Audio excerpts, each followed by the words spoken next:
하나님 말씀 요한복음 10장 11절에서 21절의 말씀입니다. 요한복음 10장 11절에서 21절의 말씀 우리 한 목소리로 같이 읽도록 하겠습니다. 요한복음 10장 11절입니다.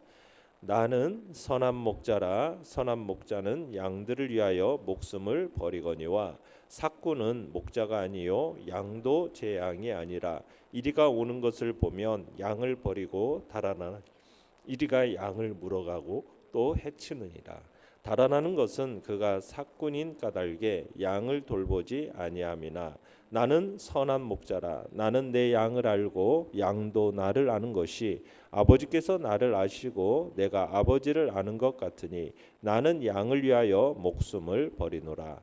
또 이 우리에 들지 아니한 다른 양들이 내게 있어 내가 인도하여야 할 터이니 그들도 내 음성을 듣고 한 무리가 되어 한 목자에게 있으리라. 내가 내 목숨을 버리는 것은 그것을 내가 다시 얻기 위함이니 이로 말미암아 아버지께서 나를 사랑하시느니라. 이를 내게서 빼앗은 자가 있는 것이 아니라 내가 스스로 버리노라. 나는 버릴 권세도 있고 다시 얻을 권세도 있으니 이 계명은 내 아버지에게서 받았노라 하시니라. 이 말씀으로 말미암아 유대인 중에 다시 분쟁이 일어나니 그 중에 많은 사람이 말하되 그가 귀신 들려 미쳤거늘 어찌하여 그 말을 듣느냐 하며 어떤 사람은 말하되 이 말은 귀신 들린 자의 말이 아니라 귀신이 맹인의 눈을 뜨게 할 수 있느냐 하더라. 아멘. 오늘 말씀의 제목은 생명을 주는 목자라는 제목으로 말씀을 나눕니다. 오늘 본문은 유대 종교 지도자들의 영적 맹인됨에 대한 경고 속에서 지금 오늘 주님의 말씀이 주어지고 있는 겁니다. 그 9장 뒷부분에 있는 종교 지도자들에 대한 주님의 영적인 너희들은 맹인이다라는 이 경고와 밀접한 관계 속에서 이 10장이 진행되고 있는 거예요. 그러니까 예수님께서는 영적 맹인으로서 사람들을 잘못된 길로 이끌고 있는 이 유대 종교 지도자들을 뭘로써 취급하고 규정하고 있습니까? 절도요, 강도로서 규정을 하고 있습니다. 그 대신에 자신은 양을 위하여 목숨을 버리는 선한 목자로서 대비시키고 있는 말씀이 본문의 말씀입니다. 그래서 결국에는 자신의 어떤 십자가의 대속의 죽음까지도 암시하고 있는 말씀이 오늘 본문의 이야기입니다. 내용관찰 문제 1번 보시면 선한 목자와 삭군의 차이점은 무엇입니까? 자, 선한 목자는 평소에도 양과 친밀하게 아는 관계를 유지합니다. 그죠? 그래서 이름을 지어서 개개인별로 다 이름을 알고 그의 특성이 뭔지 그의 생김새가 어떠한지 그런 것까지 다 알아요. 그게 선한 목자입니다. 그리고 위기가 닥치면은 선한 목자는 어떻게 합니까? 그 양을 위해서 목숨을 버리기까지 하죠. 그런데 삭군은 어떻다고 합니까? 삭군은 양을 몰라요. 모를 뿐만 아니라 위기 때가 되면 어떻게 합니까? 양을 위해서 목숨을 버리는 것이 아니라 자신의 안위를 위해서 양을 버리고 도망간다. 자, 오늘 11절에서 13절을 다시 한번 읽어보겠습니다. 시작. 나는 선한 목자라. 선한 목자는 양들을 위하여 목숨을 버리거니와 삭군은 목자가 아니요 양도 제 양이 아니라 이리가 오는 것을 보면 양을 버리고 달아나나니 이리가 양을 물어가고 또 해치느니라. 달아나는 것은 그가 삭군인 까닭에 양을 돌보지 아니함이나. 그러니까 주님은 지금 강도나 이리가 양들을 공격하는 위기의 때를 말씀하시면서 삭군과 선한 목자의 진위가 그때 드러난다라는 사실을 얘기하고 있는 거죠. 그러니까 이스라엘에서는 그 당시 팔레스타인 지방은 대규모의 양을 이렇게 키우는 목축업자들이 있었어요.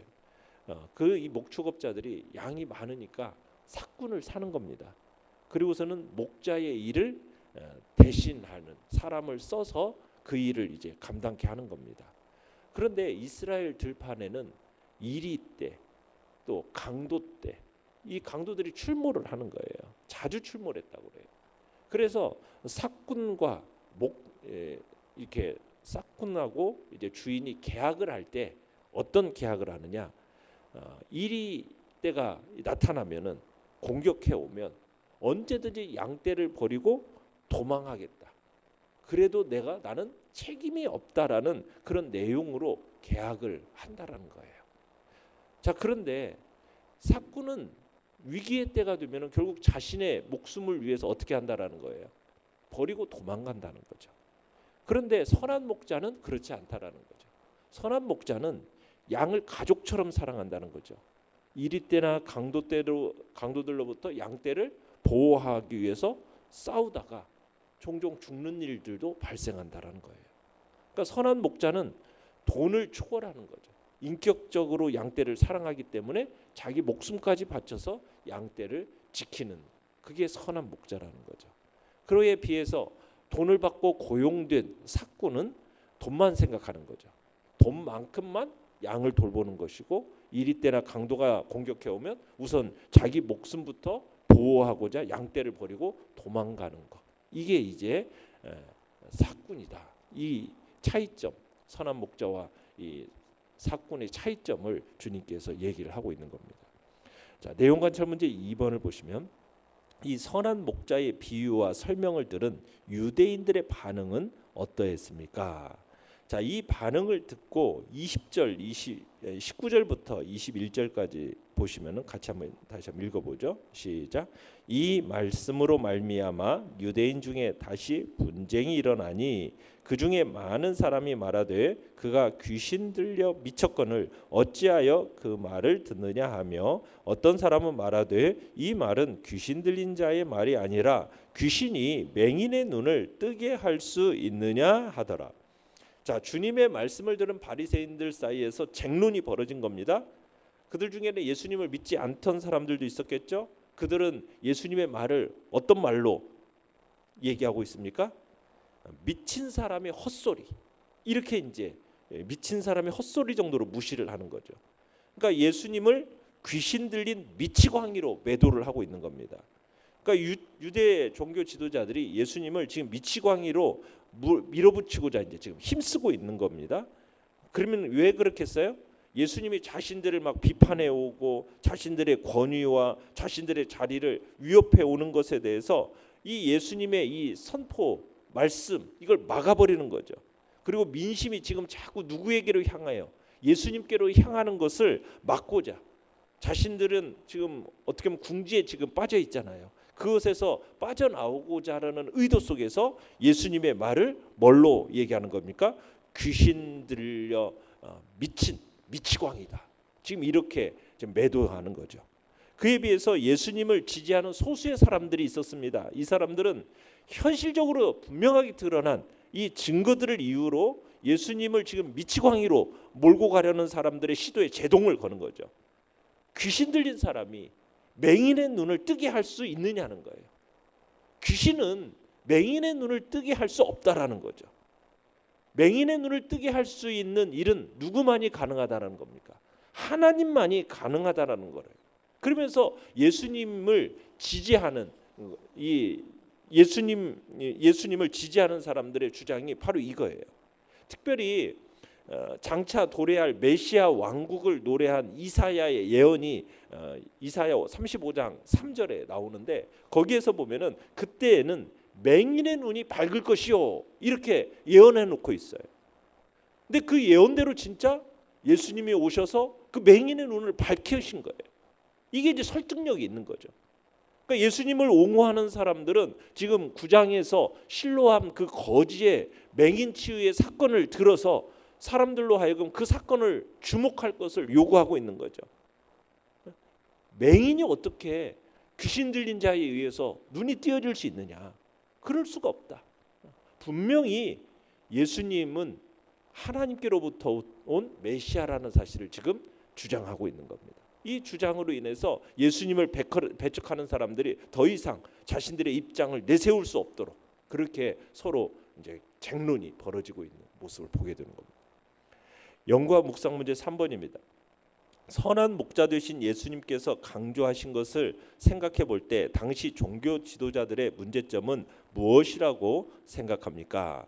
자, 예수님께서 선한 목자 되신 예수님께서 반복해서 강조하신 게 뭐냐면 11절, 15절, 17절, 18절에서 무엇을 강조하고 있느냐면 나는 양들을 위해서 목숨을 버린다. 이 이야기를 반복적으로 4번을 반복적으로 얘기하고 있어요.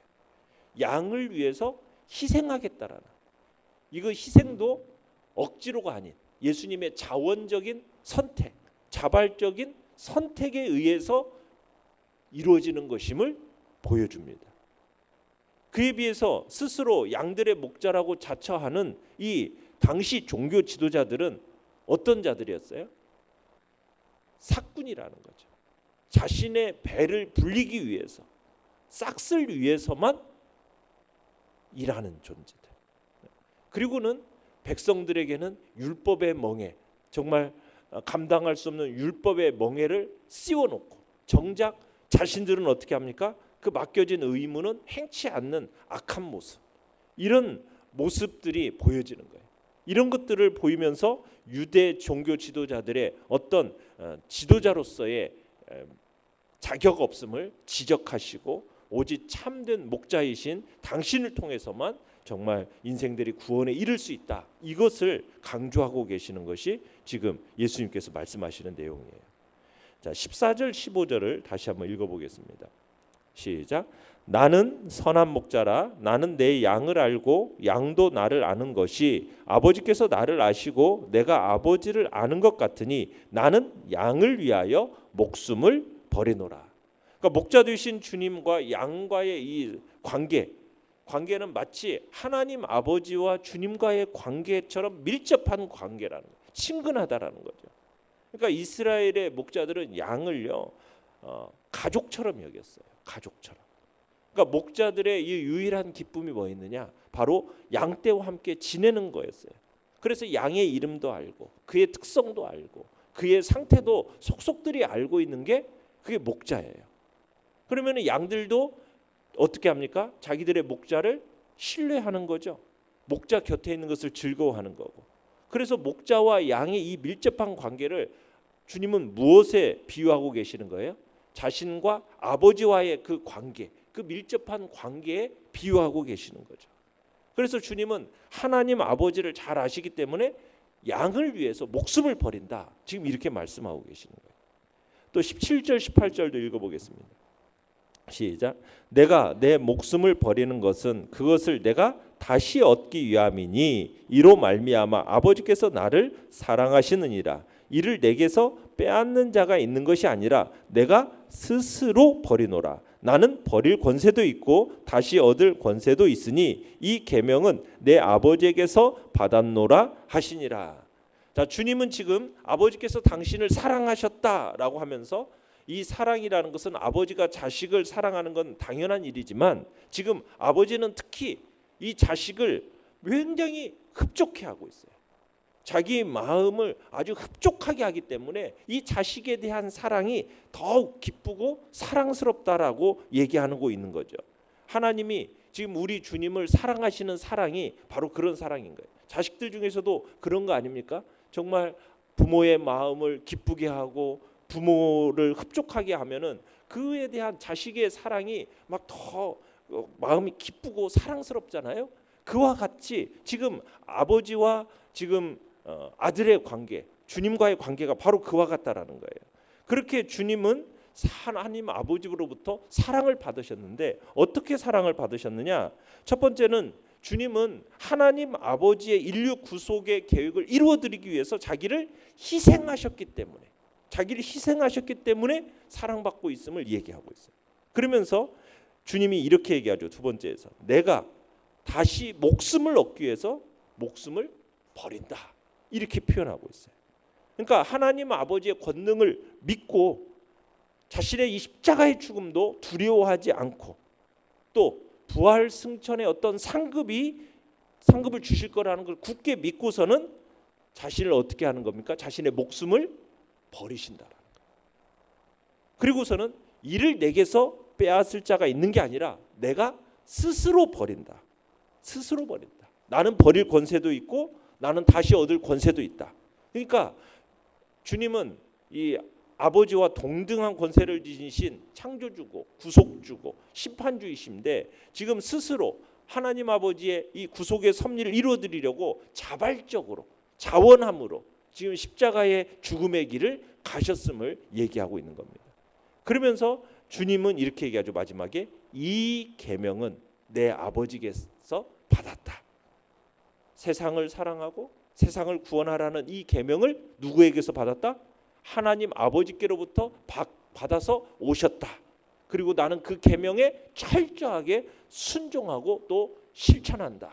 이렇게 말씀을 하시는 거예요. 그래서 아버지와의 이 관계에 밀접한 사랑의 관계임을 이 속에서 드러내고 계시는 것이죠. 그래서 우리 주님께서는 어떤 분이시냐? 자신의 목숨을 기꺼이 자원함으로 내어드리는, 버리는 그런 정말 선한 목자 되심을 얘기하고 있는 겁니다. 느낀 점 4번입니다. 진정 양을 위해 생명을 내어놓는 선한 목자이신 주님과 같은 지도자가 된다라는 것은 이 시대에 구체적으로 어떤 모습을 말하는 것입니까? 그러니까 참된 지도자라고 한다면 그것은 바로 생명 바쳐 교회를 섬기는 거죠. 그러니까 거짓 지도자들은 교회가 마치 자기 것인 양 교회 위에 군림하려고 합니다. 그러나 참된 지도자는 그렇지가 않죠. 성도들을 섬기는 거죠. 섬기는 것이고 성도들을 자기 것으로 점유하려고 하는 사람은 그 거짓 지도자죠. 그러니까 교회를 위해서 희생하는 존재, 어떤 보수만을 위해서 일하는 존재가 아니고 정말 자신의 것을 헌신하고 수고하는, 이게 이제 참된 목자임을 주님은 이야기하고 있는 겁니다. 그에 비해서 거짓 목자들은 어떻게 하는 것입니까? 사람들 위에서 군림하면서 그 사람들을 통해서 자신의 외모와 자신의 배경을 빛나게 꾸미려고 하고 어떤 식으로든 좋은 말로 아부하면서 그러면서 정말 정치적이고 술수에 관심이 많은 그런 사람들이 바로 거짓 지도자라는 거죠. 그에 비해서 참된 목자는 어떻게 합니까? 교회를 위해 헌신하고 자신을 기꺼이 드리면서 말씀을 연구하되 더 좋은 꼴을 먹기 위해서 애쓰고 정말 교회 안에 어떠한 위기가 닥치면은 기꺼이 자신을 희생하면서 그 교회를 살려내는 자리에 가는 것이 참된 지도자임을 이야기하고 있는 겁니다. 그런데 참 말세가 되면 될수록 거짓 가르침으로 가르치고 정말 사람들의 영혼을 유혹하면서 자신들을 군림의 자리로 나아가는 그런 거짓 지도자들이 많아지는 시대가 말세의 때인 거죠. 우리의 영혼과 교회를 파괴하려는 거짓 사꾼 목자들이 많아지는 시대가 이 시대 속에서 우리는 그것을 잘 분별하고 경계하면서 정말 우리 자신들이 하나님이 원하시는 지도자의 모습으로 우리를 세워가고 또한 그런 지도자들이 세워질 수 있도록 우리는 기도하고 또한 그런 지도자의 모습들이 드러나도록 또 우리가 힘써 우리들을 또 주님과 같은 선한 목자 되신 주님과 같은 지도자의 모습들로 우리를 세워가기를 간절히 바랍니다. 결단과 적용 5번입니다. 성도들의 영혼을 위한 진정한 관심과 사랑을 베풀기 위해 당신이 붙잡아야 할 말씀과 행동은 무엇입니까? 우리 주님이 바로 선한 목자, 참 목자가 되시듯이 우리들도 참으로 다른 영혼을 섬김에 있어서 정말 사랑하고 그의 영혼들을 아끼고 그들을 위해서 기꺼이 나의 자신을 희생하는 자리에 들여가겠다. 이게 이제 우리의 주님의 모습이셨던 것처럼 우리도 그런 모습으로 살아가겠다고 결단하며 이 시간 주님 앞에 나아가시기 바랍니다. 오늘의 기도 같이 읽겠습니다. 시작. 주님이 참 목자가 되셨듯이 나도 다른 영혼을 사랑으로 섬기는 자가 되게 하소서. 아멘. 말씀을 생각하며 기도하시고요. 연약한 우리 지체들을 위해서 기도해 주시기 바랍니다. 새생명 전도 축제 가운데 하나님의 구원과 생명의 역사를 놓고 기도해 주시기 바랍니다. 오늘도 주님의 사랑과 은혜를 기대하면서 주여 우리 3번 부르시며 나갑니다. 주여 주여 주여